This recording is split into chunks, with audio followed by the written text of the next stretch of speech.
Home pregnancy tests have been around for years, but lately the marketplace has seen a slew of new home testing medical kits. You can now check for prostate cancer, kidney disease, cholesterol, diabetes, even allergies at home. Some companies are prohibited by law to test the results for New York State residents. We found several kits available for sale online, but how accurate are they, and how does the medical community view them? Are you still watching, like, what you eat? I'm trying to. New Yorker Elaine Hay watches what she eats because she has high cholesterol. She takes pravastatin to control it, but still gets it checked regularly by her doctor. Okay, just make a fist. With a huge number of home medical testing kits on the market these days, we thought we'd check and see if Elaine's cholesterol test at the doctor's office was comparable to some of the tests people can order to do at home. We did 2 tests on Elaine, one with results that were available in under 15 minutes. Elaine struggled to get enough blood for the test, and it was difficult to read. It showed Elaine's cholesterol to be under 200, safe according to the box. The test at the doctor's office was above 200, a number for concern.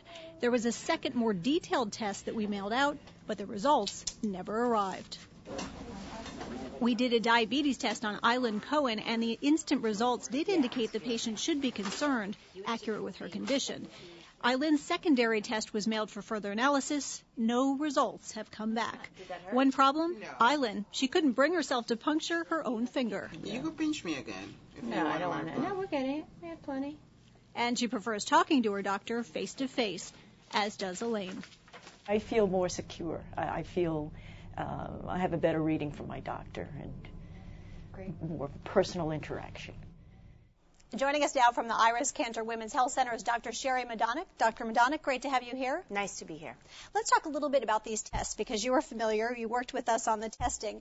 First, the diabetes test. It was actually correct because the person we used it on, she actually does have diabetes. Yes, she does, and her sugar was above a normal level when we tested it on here and when I got the test back. Okay, so that was accurate. Is this something that you would actually recommend to someone who can't get to a doctor very often? Do you know, I think if you don't have access to a doctor, it might be a nice way to screen for yourself. But I still think for interpretation of the test, especially if the test is abnormal, you really need to see a doctor. We don't know how abnormal it is, or what do you do? Is diet alone enough, or do you need medication? And some of them are a little hard to read for the layman. I mean, the cholesterol test, for one thing, little hard to read. It said as well that the level was below 200. Your test showed... My test showed it was a little above 200. But the truth is, with cholesterol, just knowing what the number is alone isn't enough. You really need to know the breakdown. You need to know what the HDL or good cholesterol is, the LDL or bad cholesterol. And so just saying that the cholesterol is 220, the person could be in very good health, even though we think, oh, over 200 might be too high. Okay, let's talk about these little lancets, because this is what comes in the package, and you're supposed to use it to get that little drop of blood. Hard to use. They are difficult. I think the hardest part of it for patients or people is that they don't like to prick themselves. I mean, the thought of sticking a needle in you is difficult. Once you figure it out, then it's not that bad, but you only get one. So if you don't do it right the first time, it's a problem. Okay. And what about when you say you're at risk for heart disease? I mean, there's no real context. If you're reading this package and you say, oh, gosh, I'm at risk for heart disease, but really it seems like that's something you should be hearing from a doctor. Right, because there are several things that make you at risk for heart disease. Do you have high blood pressure? Well, you would only know if your doctor checked your blood pressure. Do you smoke? You know that. Do you have a family history?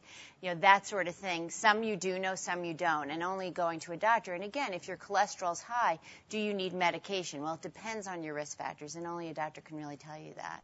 Now, would this be good if, say, you don't have insurance? Would you recommend these? I think it might be a good... if you didn't have insurance and you bought one of these tests and you saw that your cholesterol was high, it might say to you, okay, I'm going to spend the money to see the doctor. Or your sugar, for instance, if you had diabetes, I'm going to spend the money and see the doctor. If everything was normal, maybe you would feel more confident not going to the doctor. The other thought, I thought if you were living in a place where there really aren't doctors readily available to you. In New York City, we have doctors at every corner.